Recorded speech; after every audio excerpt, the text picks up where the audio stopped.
Hey, how are you guys and gals doing? I'm doing pretty good. I wanted to share with you a very interesting article published in the New York Times. And I'm not going to read the whole thing because it's a little bit long, but I'm going to try to condense everything and give you my thoughts. And this is on the latest study on CTE. And for people that don't know what CTE is, it is called, or it stands for chronic traumatic encephalopathy.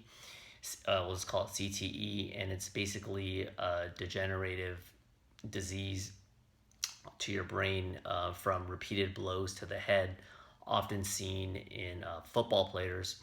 And if you haven't seen the movie Concussion starring Will Smith, I caught that maybe a year or two ago.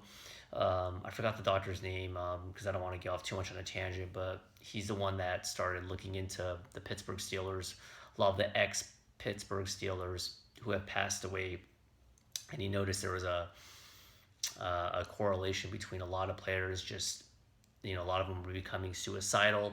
A lot of ex NFL players were, something just didn't seem right, and it talks about that in the movie where they did CT scans. They did all sorts of different scans, and the crazy thing with CTE is that um, it's not going to be detected on any ordinary scan. What needs to happen is it's usually until after the person dies, and then you get permission from a family member or whoever is in charge of your medical decisions. Once you donate your brain, then they could take a look at the brain. And this doctor in the movie Concussion with CTE, he had to basically wait till these NFL players died. That being said, when that happened, he started noticing these patterns. And anyway, this article, a neuropathologist examined the brains of 111 NFL players, and 110 of them were found to have CTE, which is beyond alarming. The neuropathologist's name is McKee, and her findings were published on Tuesday in the Journal of American Medical Association. So basically, almost all of them, all the brains that she examined had CTE, and according to position, uh, linemen had the most cases at 44, running backs 20, defensive backs 17, yada yada yada. The least amount were wide receivers, tight ends, place kickers, and punters.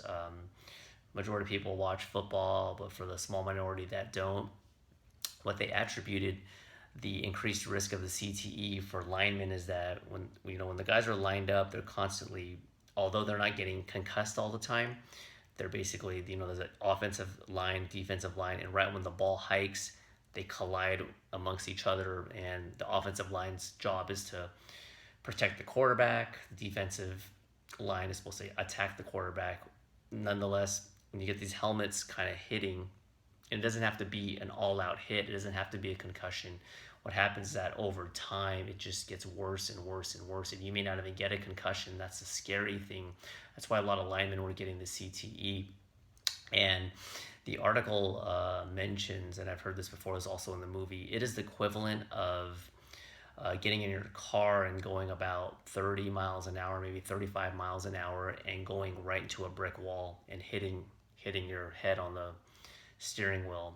And 35 miles an hour, it doesn't sound like, I mean, it's pretty fast, but it's not like a all-out crazy collision, but it's enough to where it's going to hit you.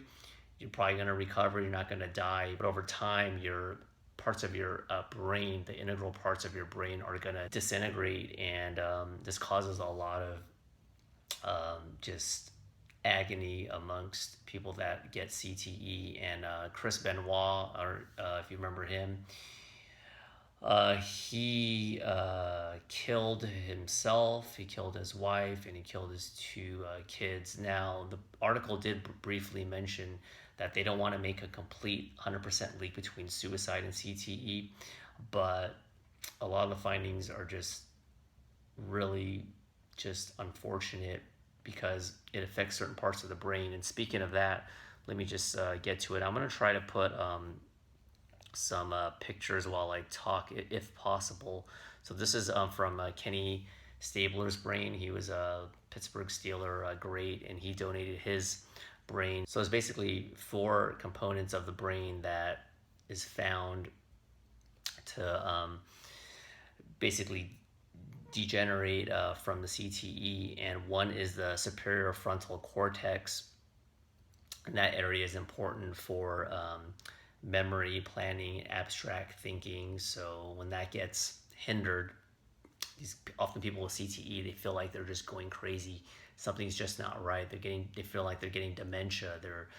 Everything is just off. The second one is let me read it. The insula may be involved in CTE, an area of the brain important in emotion, social perception, and self-awareness. So once again, if you see in the movie Concussion, emotion, just cannot control yourself. There have been stories in which a guy's completely normal and he's never had any anger problems or anything, and then when they get CTE, they're just completely snapping and breaking walls, and spouses and children have been completely afraid of their once stable husband. The third part is the amygdala, which I'm familiar with. That's severely affected.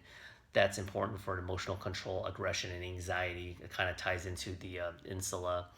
And then the last part is the CTE frequently damages the mammillary bodies, an area important in memory. So these are kind of all work together, but they all affect different parts of the brain. And basically, you have a brain that's becoming mush. So I'll link this article. A lot of times I don't really put the article in the description box because people probably don't even read it. But this one I highly recommend. It's very, very interesting. It's not too long. So I don't want to talk too much about it, but I will say that I would think like the majority of my followers and subscribers are mid 30s 40s, so probably not even playing high school sports or organized sports. But this is an issue amongst the youth that if you have a child or a nephew or anyone who decides to do football, wants to do Pop Warner football at the youth age, at least there's more awareness now. Some coaches are uh, shying away from the helmets and just going to more flag football.